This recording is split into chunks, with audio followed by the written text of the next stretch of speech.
El Compendio del Catecismo, con el Padre Antonio López.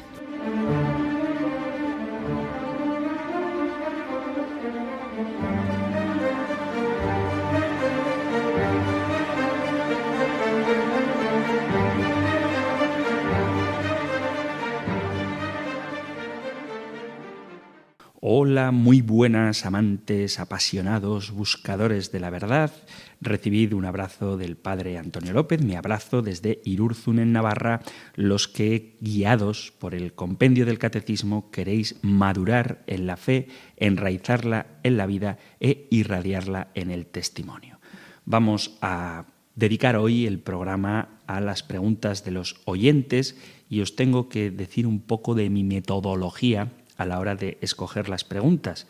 Pienso responder a todas, pero quiero dar prioridad a aquellas que hacen referencia a los temas que estamos tratando en los programas del Compendio del Catecismo que giran en torno al día de preguntas. Es decir, si alguien me hace una pregunta sobre escatología y alguien me hace una pregunta en el caso concreto de lo que estamos tratando ahora, que es la divina revelación, o en concreto la Sagrada Escritura, prefiero dar prioridad al mensaje de la Sagrada Escritura, no porque le dé mayor importancia al oyente que me lo remite, sino porque entra mejor dentro del contexto de lo que estamos hablando y puesto que recientemente el tema es la Biblia, quiero responder a las preguntas que hacen referencia a ella para, entre comillas, dejar cerrado el asunto. Digo entre comillas porque nunca vamos a dejar cerrado nada, ya que la grandeza de lo que Dios nos ha revelado no alcanzaremos del todo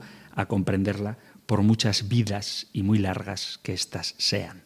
Así que vamos hoy, como digo, a dedicar el programa a la participación de los oyentes, recordando que lo que nos trae aquí es el amor, porque toda la finalidad de la doctrina y de la enseñanza debe ser puesta en el amor que no acaba. Porque se puede muy bien expresar lo que es preciso creer, esperar o hacer, pero sobre todo debe resaltarse que el amor de nuestro Señor siempre prevalece, a fin de que cada uno comprenda que todo acto de virtud perfectamente cristiano no tiene otro origen que el amor, ni otro término que el amor.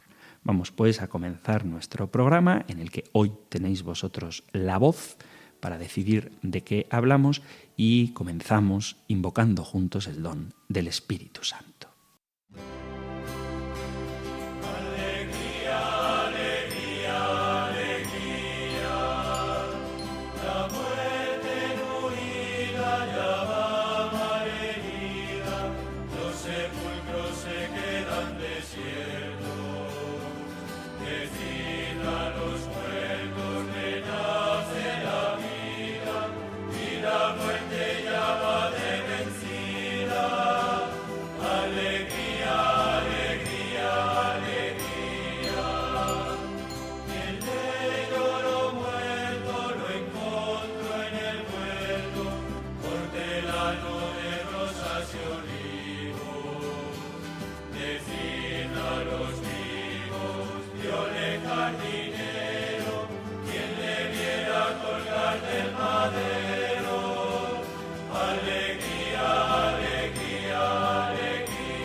Vamos allá con nuestro programa de hoy dedicado a las preguntas de los oyentes.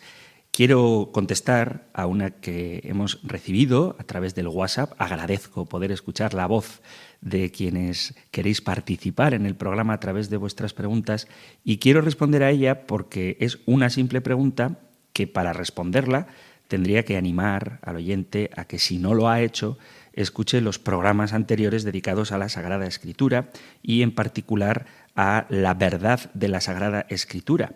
Vais a ver ahora la pregunta y tratamos de dar una respuesta que en el fondo es un resumen de todo lo que hemos visto hasta ahora. Así dice el WhatsApp que han enviado al 668-594-383. Buenas tardes, mi nombre es Josécho. Es una pregunta para el padre Antonio López. ¿Usted cree que el Antiguo Testamento es dogma de fe? ¿Y usted se lo cree? ¿Cree en Adán y Eva y en lo que dice el Antiguo Testamento? ¿O es más bien un lenguaje alegórico? Muchas gracias y felicidades por el programa. Buenas tardes. Muchas gracias, Josécho, por tu pregunta, y para responder directamente a lo que has preguntado, si el Antiguo Testamento es dogma de fe, la respuesta es si por dogma entendemos aquello que ha de ser creído por un cristiano, la respuesta es que sí. El Antiguo Testamento es palabra de Dios, es revelación de Dios y por lo tanto hay que creer lo que dice. ¿Creo en todo lo que dice la Sagrada Escritura, incluido el Antiguo Testamento? Sí. Y luego dice, ¿cree que en Adán y Eva o piensa que es un lenguaje alegórico? Una cosa no es contradictoria con la otra. Es decir, la Sagrada Escritura, como hemos visto, contiene muchos géneros literarios. Contiene el género histórico, contiene el género alegórico, contiene el género sapiencial, el género apocalíptico, género poético. Entonces, aunque haya distintos géneros literarios, lo cierto es que como creyente sí creo en todo lo que dice la Sagrada Escritura, en todo lo que dice la Biblia, repito, incluido, por supuesto, el Antiguo Testamento. Ya vimos en la pregunta 21 qué importancia tiene el Antiguo Testamento para los cristianos. Y la respuesta dice, los cristianos veneran el Antiguo Testamento como verdadera palabra de Dios. Todos sus libros están divinamente inspirados y conservan un valor permanente. Dan testimonio de la pedagogía divina, del amor salvífico de Dios, y han sido escritos, sobre todo, para preparar la venida de Cristo, Salvador del mundo. Esto es lo que dice la pregunta 21 del compendio del Catecismo. Entonces, lo que nosotros como cristianos creemos sobre la Sagrada Escritura, Antiguo y Nuevo Testamento, es que es inspirada. Y este es el núcleo de la naturaleza de la Biblia. La autoridad de la Biblia se ha explicado desde la antigüedad que está inspirada. Igualmente se afirma que la Biblia es palabra de Dios porque ha sido inspirada por Dios. Y cuando se dice inspirada, generalmente se quiere decir que la Biblia tiene como causante principal a Dios mismo. Si bien tanto judíos como cristianos admiten que la Biblia está inspirada por Dios, no todos coinciden en su manera de entender el sentido y el alcance de esta inspiración. Con frecuencia se emplea el término inspirada o inspiración refiriéndose a la Biblia como una especie de palabra mágica, pero sin tener una idea clara y precisa de lo que significa inspiración. Y hay una relación muy estrecha entre la idea que se tenga acerca de la naturaleza de la Biblia y la idea que se tenga acerca de la inspiración. El término inspiración viene del latín inspirare y significa soplar. El término ocurre una sola vez en la Biblia, solamente lo leemos en la segunda carta a Timoteo, capítulo 3, versículo 16. En el ámbito religioso, el término inspirar remite a la imagen del soplo divino, que es una manera figurada de referirse a la transmisión de la vida. Así, por ejemplo, en el relato de la creación se lee que Dios modeló al hombre de arcilla del suelo, sopló en su nariz aliento de vida y el hombre se convirtió en un ser vivo. Capítulo 2 del Génesis, versículo 7. De igual origen es el término Espíritu Santo o Espíritu, que significa soplo, aliento, viento, en griego neuma y en latín spiritus, que viene de Dios y que da vida. Aplicado a la Biblia, el término inspiración se refiere a la comunicación por iniciativa divina al hombre de algo vital. Como vemos, se trata básicamente de una comunicación de Dios a los hombres y no a un libro, como quizá tenga la impresión alguno cuando habla de inspiración. Es importante tener presente estos aspectos cuando se habla de la inspiración en relación a la Biblia. nosotros no creemos que Dios ha dictado la Biblia, sino que por iniciativa divina el Señor ha comunicado al hombre algo vital. El concepto de inspiración no se puede definir con una precisión absoluta. Si bien la pregunta por el inspirador no se plantea como problema, porque decimos que el inspirador es Dios, no se puede decir lo mismo cuando se trata de precisar quién fue inspirado, qué le fue inspirado y cómo se llevó a cabo la inspiración. Porque inspiración, repito, no es dictado. Cuando vemos la historia de las explicaciones que se han dado acerca de la inspiración, nos damos cuenta de las dificultades. Para poder comprender el alcance y las limitaciones de este concepto, es necesario tener presente los aspectos que tocan a la naturaleza de la Biblia, y ya hemos hablado de ella durante los días anteriores. Es frecuente que se proyecte sobre la Biblia un concepto de inspiración que tenemos ya anticipadamente sin tomar en cuenta la dimensión humana del autor inspirado, de modo que se termina retorciendo los datos que la propia Biblia encierra, tratando de que la definición se sostenga por anticipado y que no sea contradicha por nada. Puesto que al hablar de inspiración se trata de la relación entre Dios, el autor humano y el texto, hay que considerar cada uno de estos elementos antes de tener una visión de conjunto de lo que significa la inspiración. El autor inspirado hay que tenerlo en cuenta para saber lo que afirmamos cuando decimos que la Biblia no falla y hay que creer todo lo que en ella está escrito. En la mayoría de las explicaciones de la inspiración se supone que cada uno de los escritos de la Biblia fue compuesto por un solo autor literario a quien Dios habría guiado en su tarea de escritor. Esta concentración en el escritor como único beneficiario de la inspiración divina sale a relucir en el empleo frecuente del término griego agiógrafo, que traducido al castellano significa escritor sagrado. Para explicar cómo Dios inspiró a este autor, se suele tomar como modelo la relación entre Dios y los profetas del Antiguo Testamento. En los escritos de los profetas se observa que Dios era quien dictaba al profeta, por ejemplo, en el capítulo 36 de Jeremías, o ponía palabras en su boca, como dice el primer capítulo también de Jeremías, o que el profeta era poseído por el Espíritu de Dios, como vemos en Ezequiel capítulo 1. El profeta pasaba a ser portavoz de Dios, hablaba palabra de Yahvé. La voz era la del profeta, pero las palabras eran las de Dios.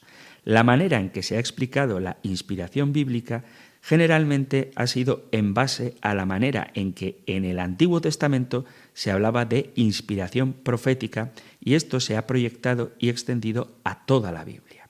Una de las explicaciones predominantes de la inspiración ha sido la de instrumentalista. El autor humano actúa a modo de medium o como un instrumento de Dios. El verdadero autor de la Biblia ha sido Dios. Esta concepción acerca del autor de la Biblia la han compartido judíos y cristianos. Su origen se encuentra en la Biblia misma, donde se encuentran textos que presentan a Dios como el que hablaba o dictaba, lo que se ha entendido en un sentido literal y no figurado. Los rabinos y el judaísmo en general estaban convencidos de que las palabras en los textos bíblicos aparecen como provenientes de Dios, habían sido literalmente pronunciadas por él y habían sido transmitidas tal cual por sus portavoces o secretarios. Aunque no se afirmaba lo mismo acerca de las partes narrativas, los relatos eran considerados también como reportajes precisos de lo que había ocurrido. El cristianismo, cuyas raíces son judías, heredó esta concepción literalista de la inspiración. Así, por ejemplo, San Gregorio Magno escribió que creemos por la fe que el autor de la Biblia es el Espíritu Santo. Por tanto, él mismo ha sido quien lo ha escrito, quien lo ha dictado. El que es inspirador de la obra la escribe él mismo. Esta concepción también fue reafirmada por el Concilio de Trento cuando dice: Dios es el único autor del uno y del otro, del Antiguo y del Nuevo Testamento, viniendo de la boca de Cristo o dictadas por el Espíritu Santo. Y Benedicto XV, en su encíclica conmemorativa de San Jerónimo, dice: los libros de la Sagrada Escritura fueron compuestos bajo inspiración, la sugestión, la comunicación o incluso el dictado del Espíritu Santo, más aún fueron redactados y publicados por él. El término constantemente usado era el de dictado, que se conoce también como inspiración verbal. Lo que resulta sorprendente es que, a pesar de que desde la Edad Media se había ampliado entre los teólogos el concepto instrumentalista de la inspiración, hubo que esperar hasta el Papa Pío XII para que se expresase oficialmente una concepción más amplia de la inspiración. Si vemos las diferencias en el estilo y las ideas de los diferentes escritos de la Biblia, se llega a la conclusión de que el escritor humano no puede ser considerado como un instrumento ciego y puramente mecánico de Dios. Esa explicación de la inspiración resulta, pues, incorrecta.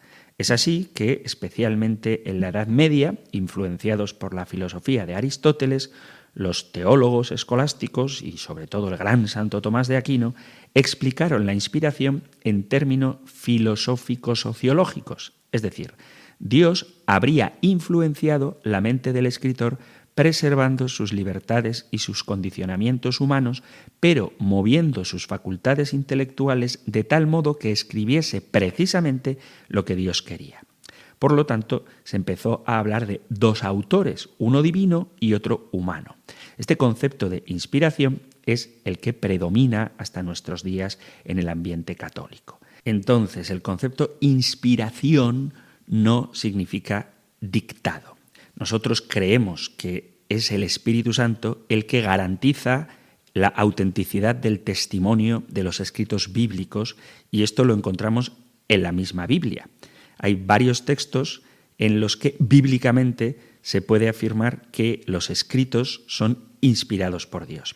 Estos textos son del Nuevo Testamento, de la segunda carta a Timoteo, capítulo 3, versículo 16, y la segunda carta de Pedro, capítulo 1, versículo 20.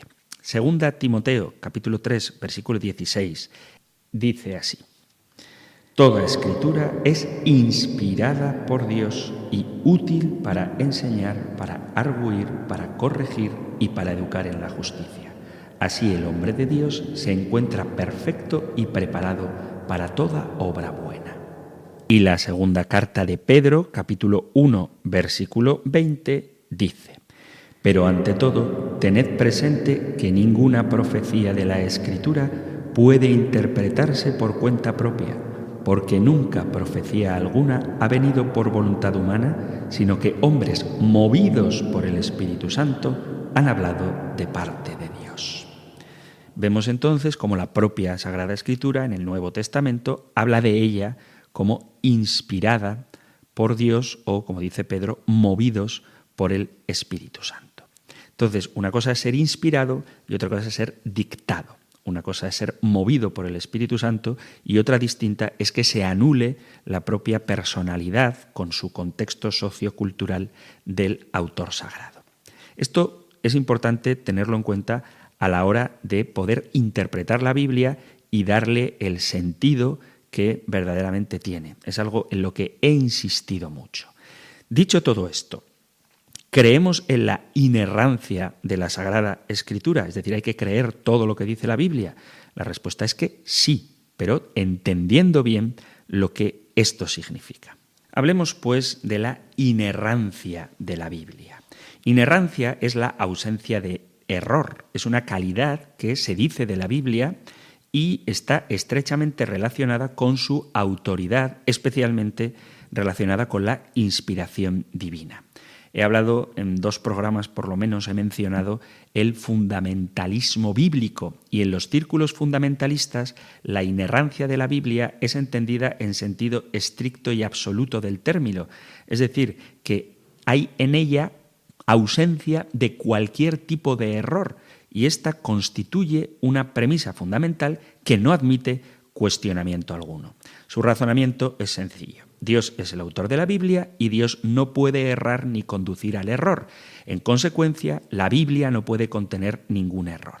Como espero que veamos, esta concepción monolítica de la inerrancia de la Biblia no está libre de errores ella misma, porque revela una concepción miope de la inspiración, como si fuera inspiración verbal, demuestra un desconocimiento de la naturaleza y de la formación de los escritos bíblicos, proyecta sobre la Biblia nuestro concepto filosófico de verdad, que no corresponde a aquel con el que se compuso la Biblia, y rechaza cualquier diálogo con los estudios críticos de la Biblia. El fundamentalista rehúsa admitir que la Biblia pueda tener errores, admitiendo que si afirmamos que los hay, entonces la Biblia no merece nuestra confianza y por lo tanto dejaría de ser palabra de Dios. El término error es un concepto algo equívoco. Mejor sería hablar de la verdad de la Biblia.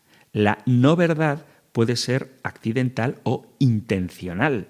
La no verdad accidental se denomina error y puede deberse a la incomprensión, a la información incorrecta, al desconocimiento o a la distracción. En cambio, la no verdad intencional es lo que se llama mentira. Ambos, el error y la mentira, contradicen la realidad que se puede verificar y demostrar. Es importante no confundir error con mentira o engaño. Como veremos, la Biblia puede cometer errores, lo vamos a ver, pero no mentiras. Empecemos por algunas observaciones. Primero, cuando hablamos de la verdad o del error en la Biblia, lo hacemos desde nuestro punto de vista y desde nuestro concepto de verdad, que es un concepto de origen filosófico. Para nosotros, verdad es la conformidad entre la realidad objetiva y verificable y lo que afirmamos sobre esa realidad. Si, por ejemplo, digo la palabra silla, me refiero a un mueble utilizado para sentarse, y eso es verdad. Pero si digo silla para referirme a un animal, será un error o una mentira, dependiendo si es intencional o no. Pero en el mundo donde nació la Biblia, el concepto de verdad era diferente. Verdad es todo lo que es fiel, estable, merecedor de confianza. Dios es verdad y por eso Jesús puede decir: yo soy la verdad. No se trata de que alguien diga la verdad, sino de que Él sea verdadero, es decir, digno de confianza. Su opuesto es la mentira, que viene a ser la hipocresía y no el error. Nuestro concepto de verdad es intelectual.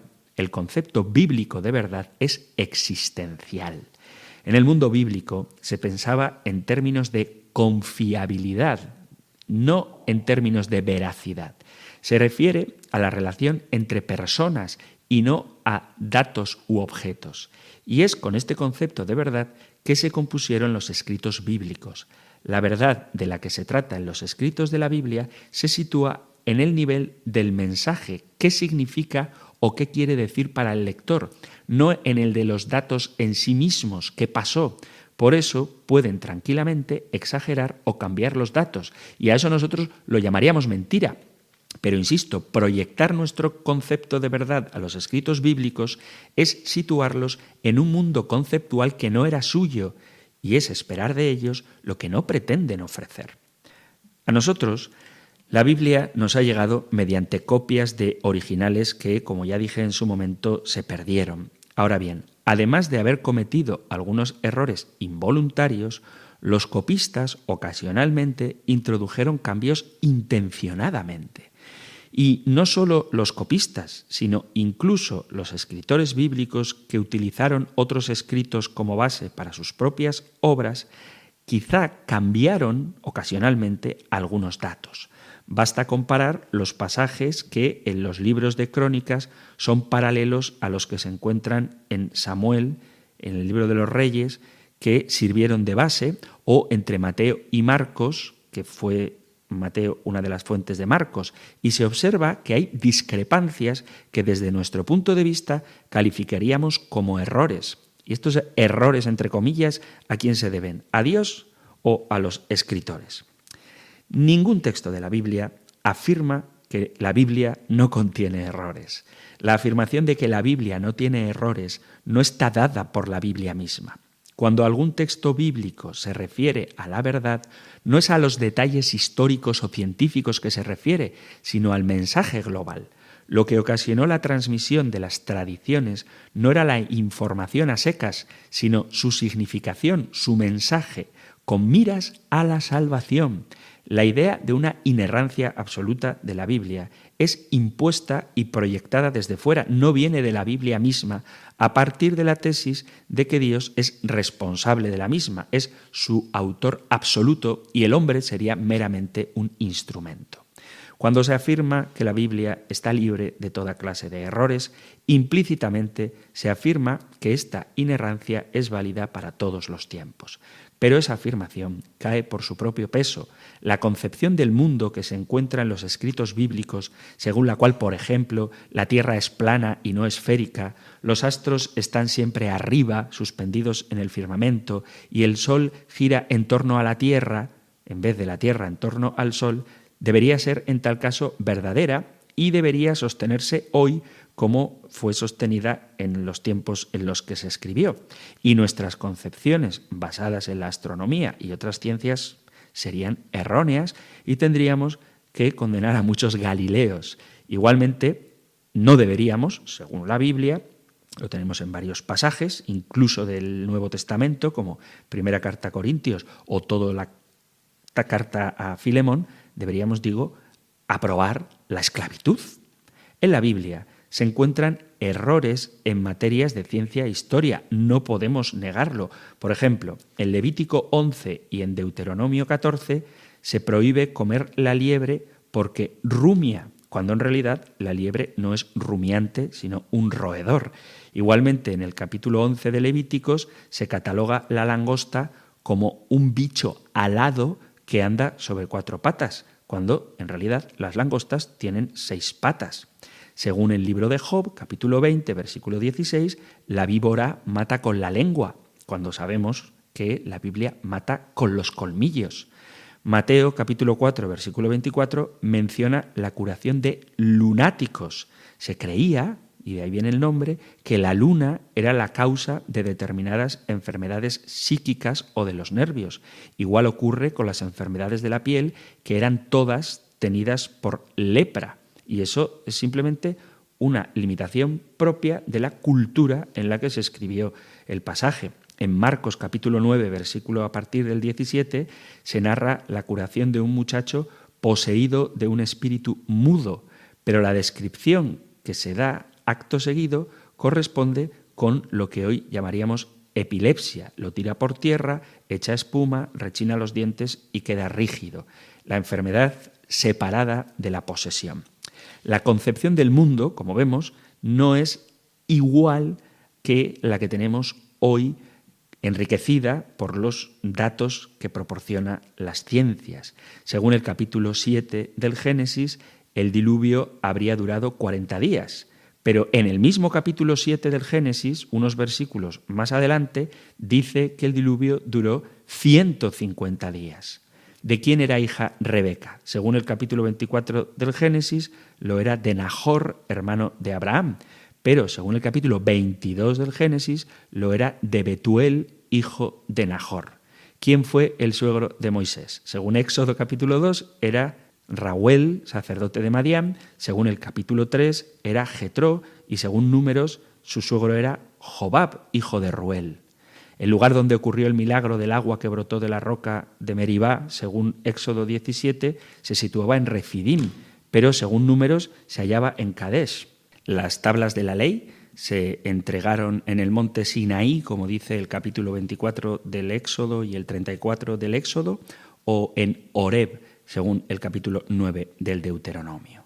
De acuerdo con Mateo capítulo 2, versículo 26, Abiatar había dado a David los panes consagrados para alimentarse, pero según el primer libro de Samuel, capítulo 21, había sido su hijo Ahimelech.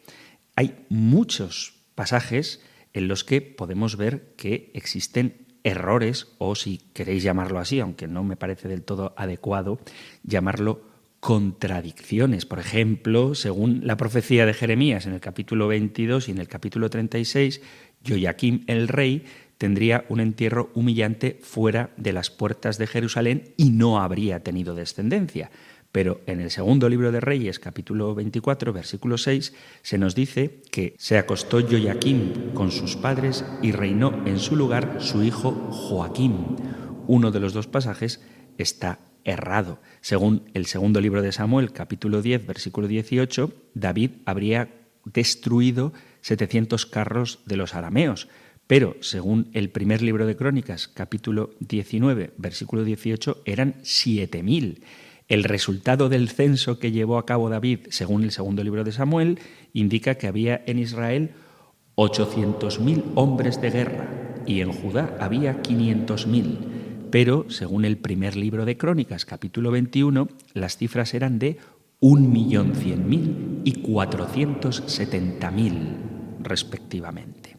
El estanque que mandó construir Salomón para su palacio tendría una capacidad de 2.000 medidas, según el primer libro de Reyes, pero según el segundo de Crónicas, su capacidad era de 3.000 medidas. Esto con respecto a pasajes del Antiguo Testamento, pero en los evangelios sinópticos, Mateo, Marcos y Lucas, se sitúa la expulsión de los vendedores del templo por parte de Jesús al final de su vida pública. Pero el evangelista San Juan pone este mismo episodio, en el inicio del Evangelio, en el capítulo 2, cuando comienza su ministerio público. Según Mateo y Marcos, Jesús se apareció a sus discípulos en Galilea y no en Jerusalén, como dicen Lucas y Juan.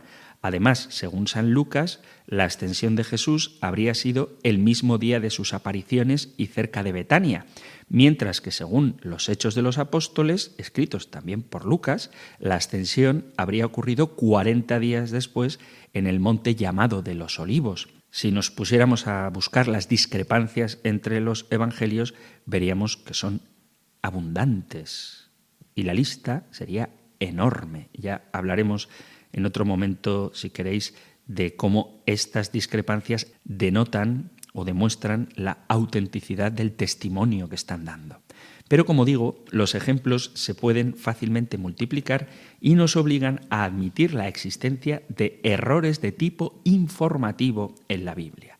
Algunos de esos errores se deben a la comprensión incorrecta o defectuosa de algo que posteriormente ha sido aclarado, como es el caso de la cosmología. La cosmología de los tiempos en que se escribieron los relatos bíblicos no es la misma que la nuestra, pero eso no significa que no fueran erróneas. Lo que para nosotros, a la luz de nuestros conocimientos actuales, es erróneo, en la Biblia no lo fue así para sus autores humanos, porque presentaban la información que ellos poseían al nivel de sus conocimientos, no de Dios. Y todo esto es evidente y es muy humano, no divino. El hecho de que algunos autores bíblicos hayan empleado fuentes de información para la composición de sus obras es innegable. De hecho, Lucas lo dice explícitamente cuando afirma haber investigado con exactitud todos los sucesos para la comprensión de su Evangelio. Y el primer libro de Reyes se menciona un libro de los Hechos de Salomón, un libro de las guerras de Yahvé, el libro de Yasar. Ninguno de estos libros mencionados en el Antiguo Testamento ha llegado hasta nosotros. Para la composición de los libros de Samuel y de Reyes, frecuentemente se hace referencia al libro de las crónicas de los reyes de Israel, que quizás sirvieron de fuente de información. Evidentemente, el recurso a fuentes de información apunta a una autoría humana y, por lo tanto, en cuanto humana, susceptible de errores.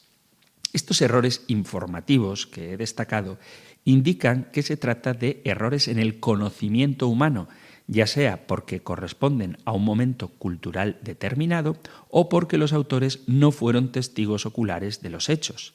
El error es descubierto por otros poseedores de un conocimiento más preciso y verificable. Dicho de otro modo, los autores de los escritos bíblicos son hijos de su tiempo y además su interés no se centraba en la precisión de los datos suministrados, sino más bien en el mensaje, razón por la cual lo comunicaban y se encuentra ahora en la Biblia.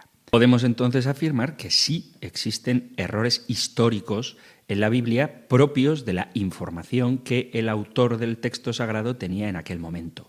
Otro de los tipos de error que podemos encontrar en la Biblia es el que hace referencia a las citas del Antiguo Testamento que se dan en el Nuevo.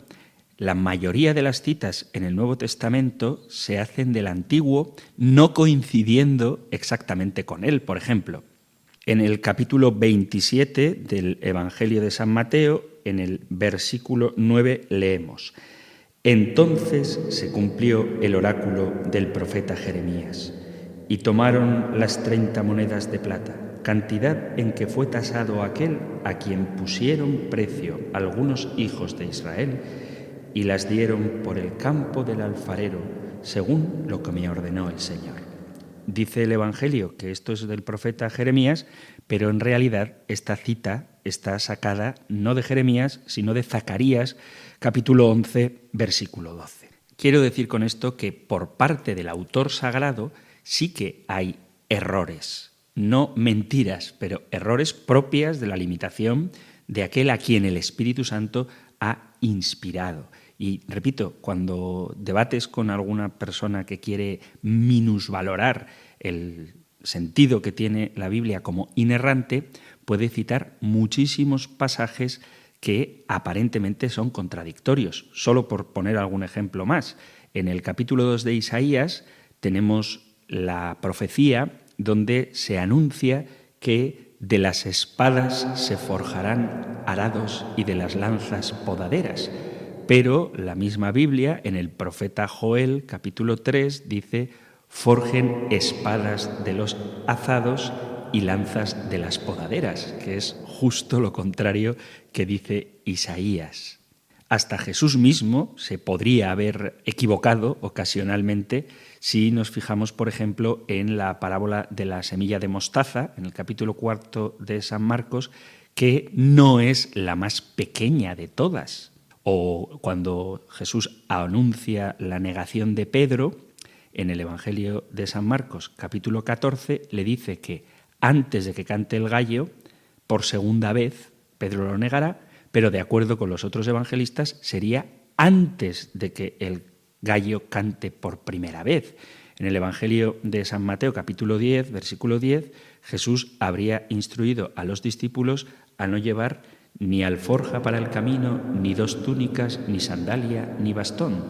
Pero en el paralelo de San Marcos, capítulo 6, versículo 8, Jesús ha dicho que lleven solo un bastón y que no tomen nada para el camino, que vayan calzados con sandalias, pero no se pongan 2 túnicas.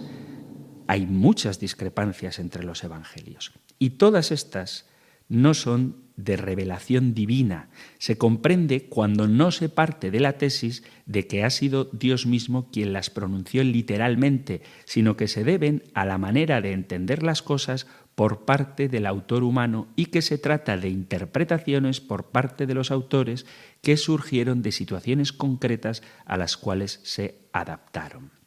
Hay que reconocer que existen una serie de textos y conceptos teológicos divergentes en la Biblia que nos obligan a reconocer la intervención humana en la formación de los textos sagrados, con lo que eso implica en términos de la comprensión limitada por los condicionamientos culturales y religiosos y por el horizonte conceptual de un determinado momento que paulatinamente se va aclarando. Sigo poniendo ejemplos. Mientras que Dios categóricamente ordena «no matarás», el mismo Dios ordena a Josué pasar a cuchillo a todos los habitantes de Maquedá y Jasor. En cuestiones tan importantes como, por ejemplo, qué es necesario para salvarse, si nos centramos en la respuesta que le da Jesús al joven rico, le dice que hay que guardar los mandamientos. Pero, según el libro de los Hechos de los Apóstoles, respondiendo a la misma pregunta, se dice que lo que hace falta es fe en el Señor Jesús. Quizá alguno se quede turbado o sorprendido preguntándose por qué estoy poniendo tantos ejemplos de contradicción en la Biblia. ¿Estoy queriendo quitarle autoridad? No. Lo que quiero mostrar es que es evidente que debemos admitir que la Biblia no es infalible en todo. Quizá alguno que otro ejemplo sea discutible, rebatible o justificable, pero todos no, Por lo tanto, la tesis fundamental de que la Biblia es absolutamente infalible y que todo ha sido dictado por Dios, entendiendo por inspiración eso, que ha sido dictado, no es defendible. Sería ir en contra de los datos de la propia Biblia misma. Y además, muchos errores desde nuestro punto de vista actual, con un conocimiento mayor, y discrepancias entre los textos de la Sagrada Escritura, se comprenderán a partir del momento en que se reconozca seriamente la participación humana en la formación de los escritos bíblicos. El error se comprenderá si el texto es considerado dentro de su contexto histórico, cultural y social, y si se toma en cuenta su origen y formación histórica, así como la evolución de la comprensión de la naturaleza del mundo, de Dios y de su voluntad para con el hombre. Mientras no se reconozcan estos factores, la cuestión de la inerrancia será un problema que puede alterar la fe, como ocurre en el caso de los fundamentalistas bíblicos. Por lo tanto, la fe tiene que ser ilustrada e informada. Cuando no se toman en serio los aportes de los estudios críticos de la Biblia, el fundamentalista crea un conflicto entre la Biblia y la ciencia, entre la fe y la razón. Lo único que se suele escuchar de su boca es: pero es que la Biblia dice tal cosa, y vive en una especie de esquizofrenia. Por un lado está lo que lee en la Biblia y por otro lo que conoce de las ciencias, lo que le lleva a menudo a rechazar de plano ciertos conocimientos de las ciencias porque la Biblia no puede errar. Y por no tomar en serio el hecho de que los escritos bíblicos están condicionados por su tiempo y que hubo una evolución en la comprensión de la revelación y que ese proceso de búsqueda de una mejor comprensión no ha concluido con los escritos bíblicos, en algunos círculos fundamentalistas se niega la divinidad de Cristo o se da preferencia al Antiguo Testamento sobre el Nuevo Testamento, por más que ellos se llamen a sí mismos evangélicos. Por eso, nosotros no podemos comprender la Biblia fuera de la Iglesia. Hay muchas personas que insisten en las contradicciones de la Biblia, porque aparecen datos que contradicen a la ciencia. ¿Adán y Eva existieron realmente o son símbolos? ¿Noé hizo un arca donde metió realmente una pareja de cada animal, incluidos los dinosaurios o los unicornios? ¿O Jonás estuvo 3 días dentro del vientre de una ballena? ¿O realmente fue Dios el que mandó las plagas de Egipto? ¿El sol se paró para que Josué ganara una batalla? ¿Sansón tenía una fuerza sobrehumana y los filisteos eran tan tontos y no se dieron cuenta de que el pelo le iba a volver a crecer? ¿El gigante al que mató David, Goliat, era realmente un gigante? Estas dificultades están relacionadas con la comprensión de la Biblia y por eso es importante saber interpretarla adecuadamente. La Biblia, en todo lo que afirma el texto, es palabra de Dios y por lo tanto inerrante. La clave está en saber qué afirma efectivamente el autor y en qué es diferente lo que cada uno pueda entenderle. Esto es así porque nosotros los católicos, que por cierto es la Iglesia Católica la que nos ha dado la Biblia, entendemos que Dios ha elegido usar a hombres concretos para manifestar su palabra. Vuelvo a repetir, a diferencia de lo que ocurre en otras religiones, como por ejemplo el autor del Corán, en el que según su creencia Dios dicta al profeta lo que tiene que escribir. Y nosotros afirmamos que Dios inspira, es decir, que los autores usaron formas de expresarse propias de su tiempo, de su cultura e incluso de sus características personales. Por eso hay que establecer ciertamente el sentido literal del texto, que es aquel que entendían el autor y los receptores primarios del texto, es decir, los destinatarios inmediatos. Con textos muy antiguos, como son los pasajes de la Sagrada Escritura, esto puede ser muy difícil porque la diferencia cultural es muy grande. ¿Y cómo podemos entonces saber cuál es el sentido originario? Pues gracias a la tradición de la Iglesia, que ha conservado las interpretaciones que hacían otros cristianos de esos mismos textos y que estaban más cercanos a la época en la que se escribieron, y también con disciplinas auxiliares como la historia, mediante la cual conocemos, por ejemplo, qué entendían los judíos al leer esos pasajes.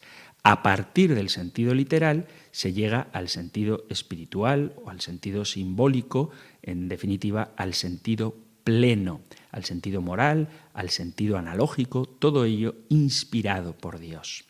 La desventaja de exigir hablar a todas las épocas y culturas en el mismo lenguaje que nosotros es que no podemos entender lo que realmente quieren decir.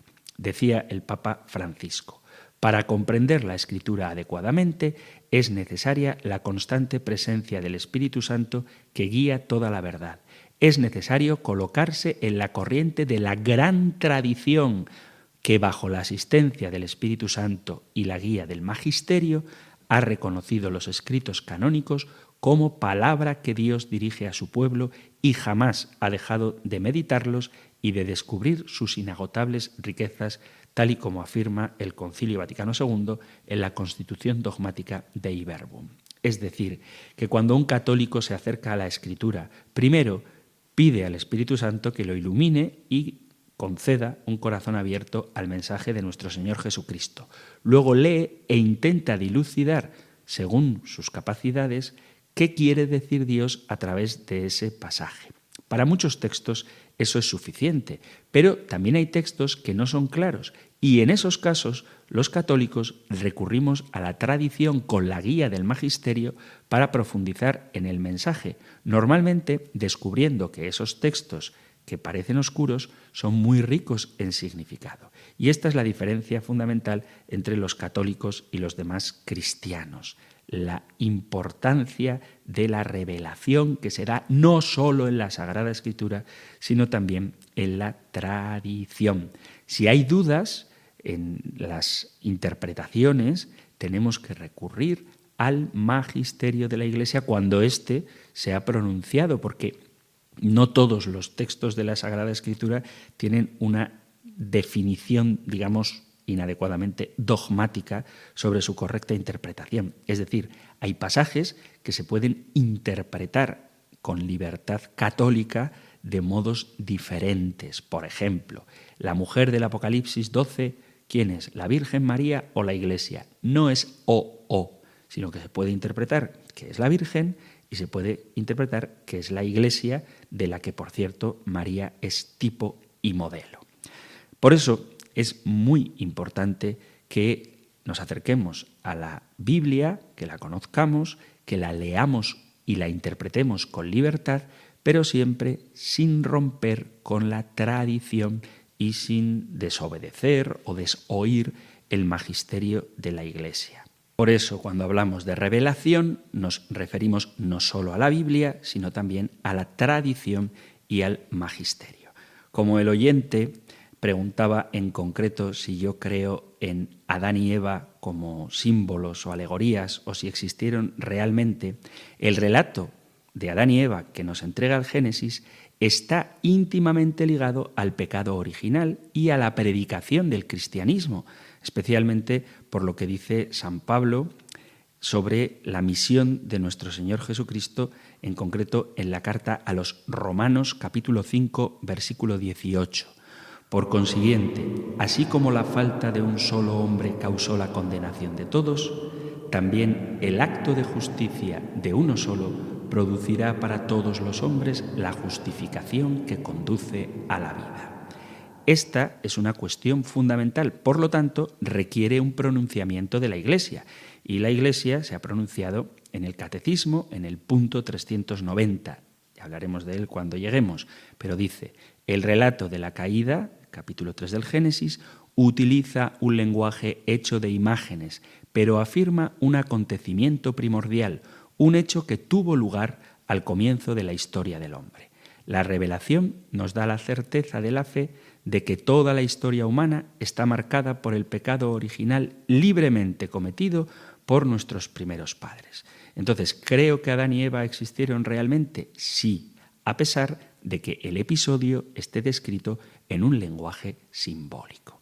Espero que haya quedado aclarada la cuestión. Sé que le he dedicado mucho tiempo, pero me parece importantísimo dedicar el espacio que sea necesario para poder comprender exactamente qué es lo que queremos decir cuando afirmamos que la Biblia es inerrante, que hay que creer todo lo que ella dice, tanto en el Antiguo como en el Nuevo Testamento, bien interpretado. Por eso, la sola Escritura no tiene fundamento. No se puede leer la Escritura, no se puede entender la Escritura, la Biblia, al margen de la tradición y del magisterio. No podemos leer la Biblia al margen de la Iglesia porque es la Iglesia la que nos lo ha dado. Recordad la pregunta 20, ¿qué es el canon de la Sagrada Escritura? Y a propósito de este tema, nos escribe un oyente que se llama José Alberto y el asunto del correo es libros canónicos. Buenas tardes, dice. ¿Le importaría decirme cuántos son los libros canónicos? ¿Cuáles son los libros no canónicos? ¿Cuáles son los libros que los protestantes no reconocen como libros canónicos? Bueno, los libros canónicos son 73. ¿Cuáles son los libros no canónicos?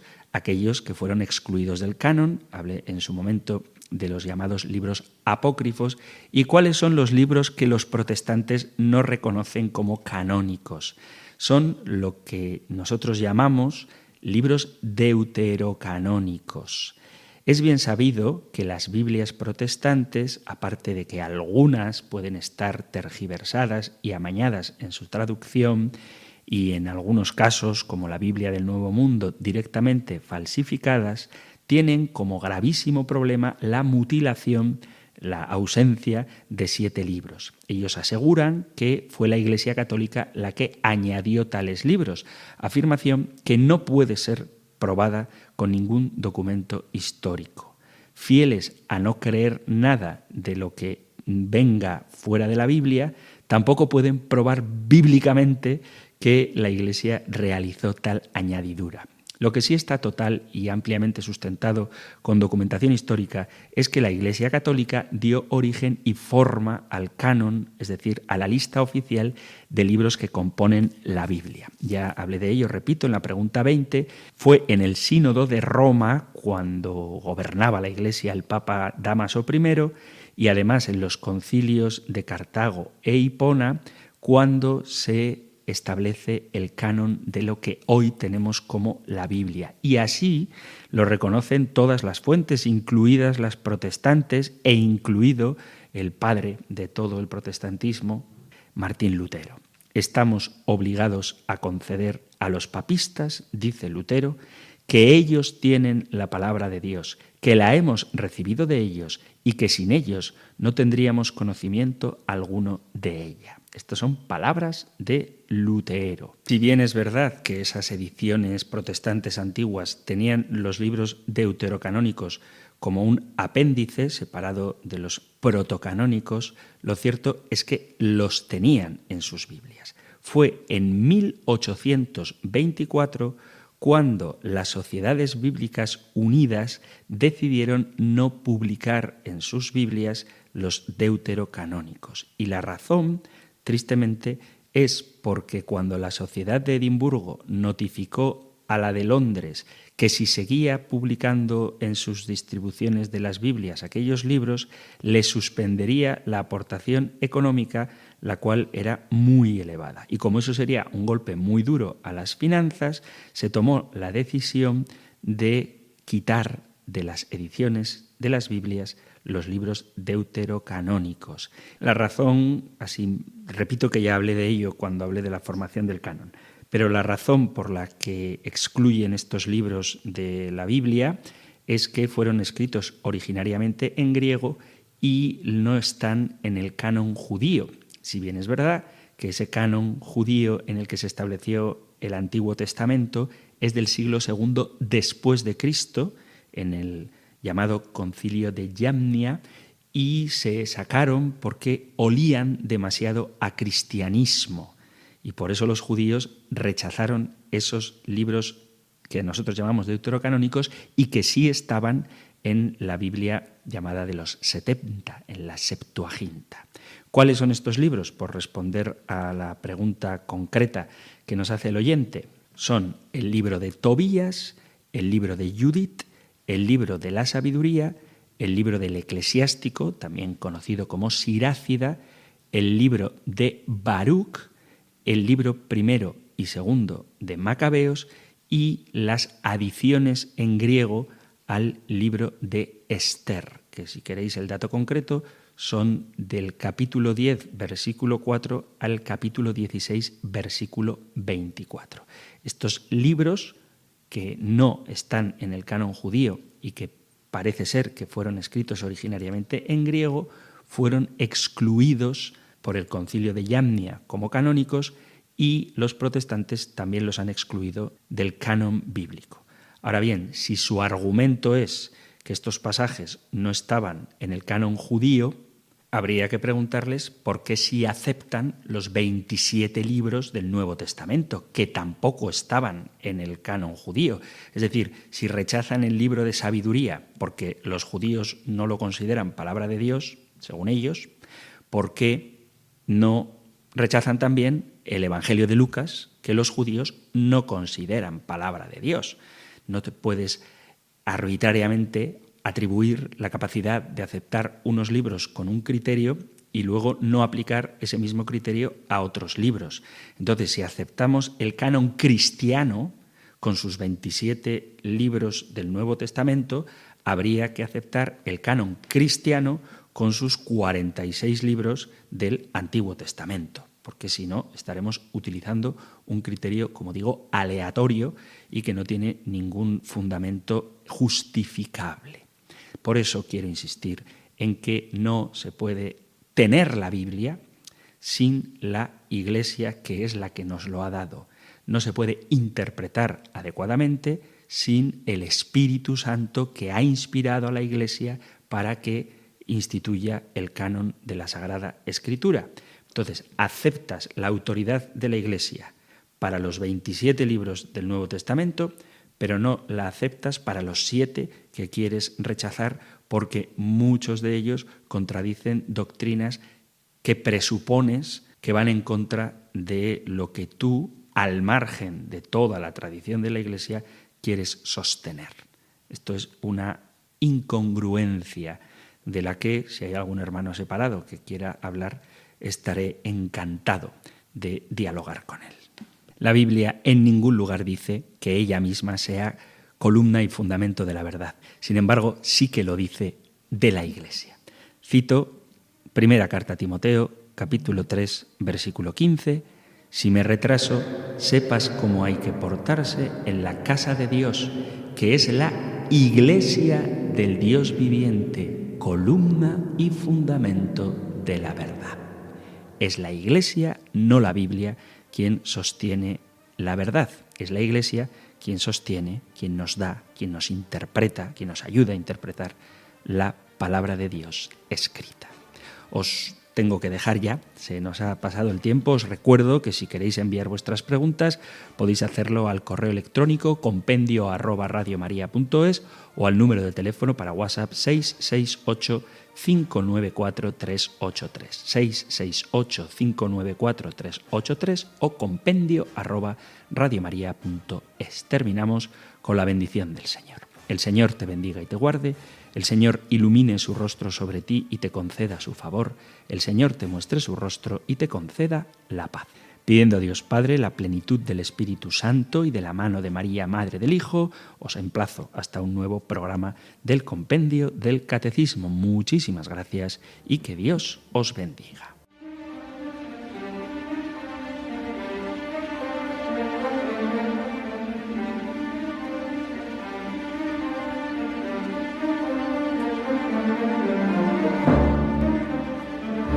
El Compendio del Catecismo con el Padre Antonio López.